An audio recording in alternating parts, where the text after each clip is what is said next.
Beliau sebagai seorang prajurit sejati tadi, ya kan, sampai titik darah penghabisan dia terus berjuang.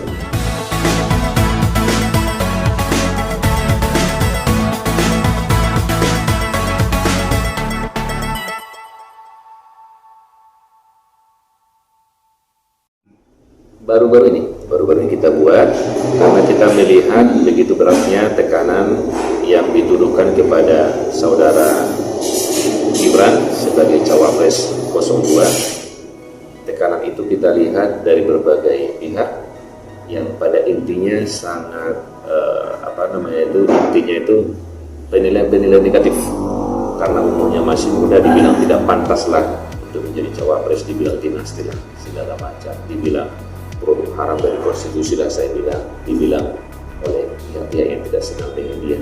Ini yang harus kita pandangan-pandangan ini harus kita luruskan.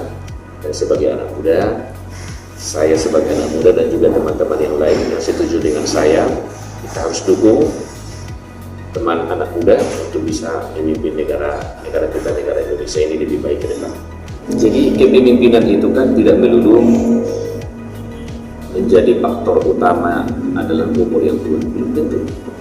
Banyak sekarang umur tua tapi memimpin diri sendiri aja gagal. Jadi jangan kita terpatok kepada umur tua baru harus bisa memimpin negara ini dengan baik. Nah, itu sesuatu pemahaman yang keliru. Banyak contoh-contoh di dunia ini umurnya muda tapi bisa sukses menjadi pemimpin, baik dalam pemimpin agama ataupun sebagai pemimpin negara ataupun panglima militer. Ya, ini kan sudah zaman digital juga, kita bisa pemimpin hebat yang masih umurnya muda-muda.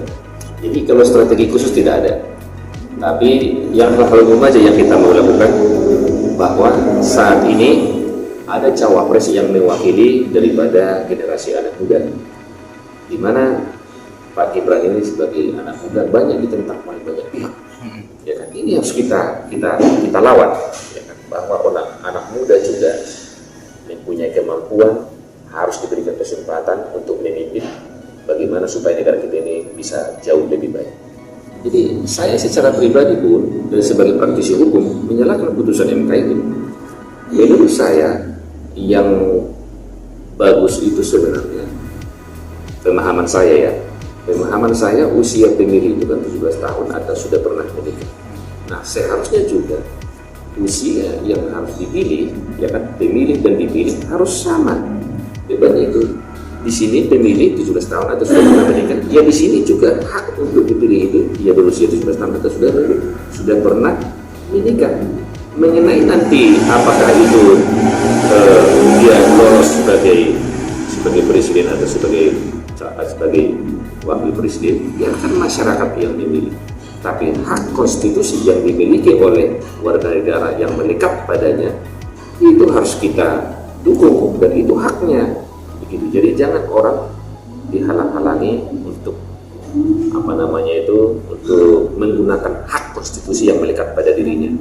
Kalau Pak Gibran itu kebetulan aja nih sebagai anak presiden.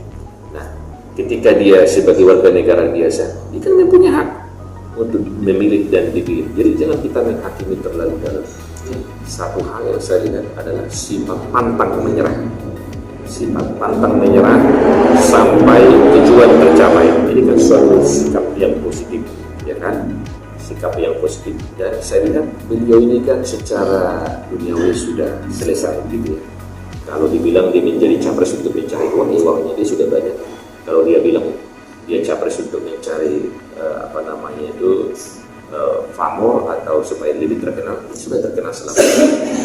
Dia sudah ada segalanya, ya kan? Nah, jadi impian dia kan ingin mengabdikan diri kepada bangsa dan negara. Ya, impian yang baik itu ya harus kita dukung dong. Ya, kita sebagai anak muda bisa meniru sifat pantang menyerah. Beliau sebagai seorang prajurit sejati tadi, ya kan, sampai titik darah penghabisan dia terus berjuang, dia terus berkarya, ya kan, mengabdikan diri bagi bangsa dan negara ini. Itu sesuatu sifat yang positif. Dan kepada Gibran, yaitu tadi bahwa anak muda Pak Gibran ini sebagai representasi kita di dalam hal memimpin negara ini, kita harus dukung. Itu sesuatu hal yang bagus, bahwa kepemimpinan itu tidak hanya didominasi oleh umur-umur yang sudah tua. Anak muda juga harus diberikan ruang dan waktu untuk memimpinnya. Kenapa tidak? Kalau anak muda bisa membuat lebih baik perubahan di dalam negara kita ini, harusnya kita dukung. Jangan kita hakimi, jangan kita tuduh macam-macam. Itu kan tidak baik. Dan hal ini telah dikomitmenkan oleh Prabowo Gibran untuk meneruskan program-program unggulan daripada Pak Jokowi, untuk melanjutkan program-program yang telah ditorehkan, hal-hal yang baik yang telah dibuat oleh Pak Jokowi demi Indonesia Emas 2045. Kita ingin negara kita ini menjadi negara yang makmur, negara yang maju untuk kebebasan.